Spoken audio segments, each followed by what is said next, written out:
బీసీల కులగణన విషయాన్ని ముఖ్యమంత్రి దృష్టికి తీసుకెళ్లి అతి త్వరలో కులగణన జరిగే విధంగా కృషి చేస్తారని పీసీసీ కార్యనిర్వాహక అధ్యక్షుడు ఎమ్మెల్సీ మహేష్ కుమార్ గౌడ్ తెలిపారు.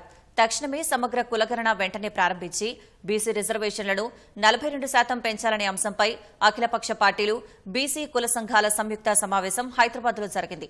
బీసీ సంక్షేమ సంఘం జాతీయ అధ్యక్షుడు జాజుల శ్రీనివాస్ గౌడ్ ఆధ్వర్యంలో లక్డీకపుల్లో ఓ హోటల్లో జరిగిన సమావేశంలో ఎమ్మెల్సీ మహేష్ గౌడ్తో పాటు మాజీ స్పీకర్ మధుసూదనాచారి, మాజీ మంత్రి శ్రీనివాస్ గౌడ్, కాంగ్రెస్ పార్టీ సీనియర్ నేత వి హనుమంతరావు తదితరులు పాల్గొన్నారు. కులగణనపై సమగ్రంగా ఆలోచించి అఖిలపక్ష కమిటీ త్వరలోనే ఏర్పాటు చేస్తామన్నారు. గత ప్రభుత్వం సమగ్ర కుటుంబ సర్వే ఒక్కరోజులో చేశారని, అదే తరహాలో కులగణన ఎందుకు చేయడం లేదని జాజుల శ్రీనివాస్ గౌడ్ ప్రశ్నించారు. ద్రవిడ మూవ్మెంట్ తర్వాత అంతా బీసీల రాజ్యం దురదృష్టం ఏంటో కానీ సమైక్య ఆంధ్రప్రదేశ్లో కానీ ఇలా తెలంగాణలో కానీ బీసీలకు యోగం రాలేదు.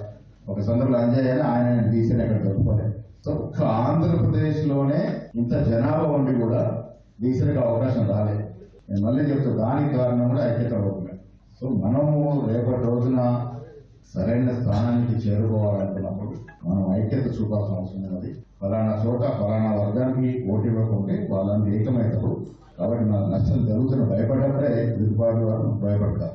బీసీ ఉద్యమం పల్లె పల్లెకు గడప గడప ఓకముందుకే మా బీసీల ఆకాంక్షను కామారెడ్డి డిక్లరేషన్ ఇలా అమలు చేయాలని చెప్పి అమలు చేసేంత వరకు బరాబర్ మేము కులగణన ఇంటింటికి పోయి ఎనిమిరేటర్లు పోయి ప్రారంభించే వరకు బీసీ ఉద్యమం అయితే ముందుకు తీసుకుపోతాం. 26వ తేదీ నాడు కలెక్టరేట్ లో ముట్టడి పెట్టాం. అదేవిధంగా సెప్టెంబర్ 6వ తేదీ నాడు వేలాది మందితోటి కులగణన మిలియన్ మార్చ్ ఎట్ట తరాలో మిలియన్ మార్చ్ ఎట్ట అయిందో బీసీ కులగణన మార్చ్ పేరుతోటి లక్షల మందిని హైదరాబాద్ కు సమీకరించాలని చెప్పి ప్లాన్ చేస్తున్నాం. ఇప్పటికే మా షెడ్యూల్ ప్లాన్ అయిపోయింది.